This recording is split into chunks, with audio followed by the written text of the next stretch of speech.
Hey guys, my name is Melissa and I am one half of Melsquare. My husband Melvin wakes up bright-eyed, bushy-tailed, ready to take on the day. He's definitely a morning person, but I, on the other hand, am not. I'm the type of person that calculates my alarm to allow me to sleep into the very last second so that I have the maximum time for sleep. So to do this, I usually prepare the night before or the day before my shift. And I do 3 things. The first is to check who I'm working with, what to wear, and what to bring. In terms of who I'm working with, I usually check the rota which would be sent out to us for the on-call team. This would include consultants, registrars, and the other junior doctors like the senior house officers and the house officers. And then the second thing I'll do is to prepare what I'm going to wear the next day. So usually I would wear scrubs, so it's quite simple. Don't have to think about what to wear. And I usually just prepare them in advance and hang them up in my wardrobe so I can just quickly take them off the next day. And then the third thing, what to bring. Some of the essential items that I usually bring to work are firstly, of course, my stethoscope. I like to bring some pens, and I usually bring a black one and a blue one. I find them quite useful because the blue ones allow me to just write certain things that are important, so it catches my eye and I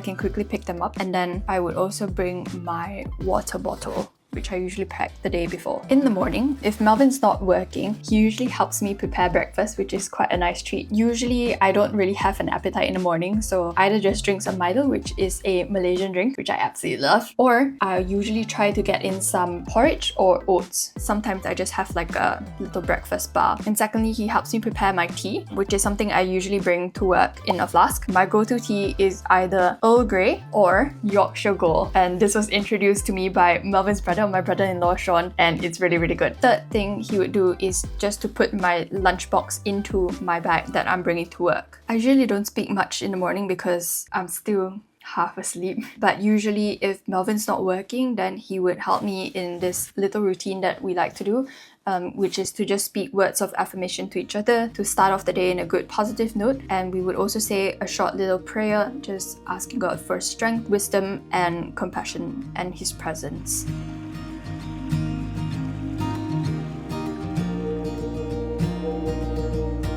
When I reach the hospital, I usually try to take the stairs to the wards. I'm usually based in the 4th or the 5th floor, so it's a good morning workout, and it also helps me wake up from my sleep. Usually when I reach the ward, I would put my bags in the locker, set up my tea, and just go through the patient case notes to have little read and preparation. So this is just a very general pathway of how the hospital system works in the UK. Obviously, it varies from hospital to hospital and different regions as well, but basically, usually patients come in either through the emergency department or they're referred through their GPs, which is general practitioner, and then based on what they present with, they are then referred further to either the surgical pathway, the medical pathway, or others, for example, gynecology or pediatrics. So in this shift, I was based in the medical assessment unit, in which all medical patients through the medical pathway are referred to. From the medical assessment unit, we would assess the patients, treat them, some of them would be sent home, and the rest of them would usually be referred to the specialty wards. So there can be a range of different types of presentations from head to toe, you name it. So from head, it can be like strokes, hearts could be things like heart attacks, and then from tummy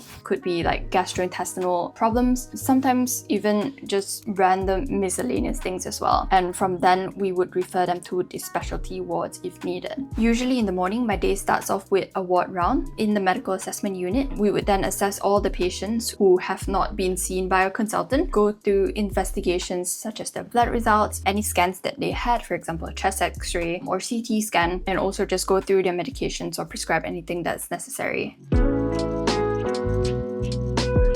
After finishing up all the urgent jobs, I then head for lunch, where I go down to the cafeteria, which is quite newly renovated and is quite a nice place. I heat up my packed lunch and have lunch, and this is like a reflection that I've learned previously, especially being Asian. I feel like we often tend to work very hard, which can be quite good, but one thing that my consultant said was that the work never ends and we actually serve better when our cup is full ourselves. And I think especially in healthcare, where it's very high acuity and a lot of clinical judgment is necessary, I think good hydration, good food, and also good like just mental well-being is actually really essential for good patient care in the long run. In the afternoon, I then finish up the rest of my jobs, and a lot of times, because I'm in the medical assessment unit, patients tend to deteriorate, so a lot of times like we have to review the deteriorating patients, and then in the afternoon again we have another board round just going through the list of the patients and making sure that all the jobs are done appropriately. Then in the afternoon we have another board round where we review all the investigations such as bloods for the next day, and just review any patients who were quite poorly in the morning again.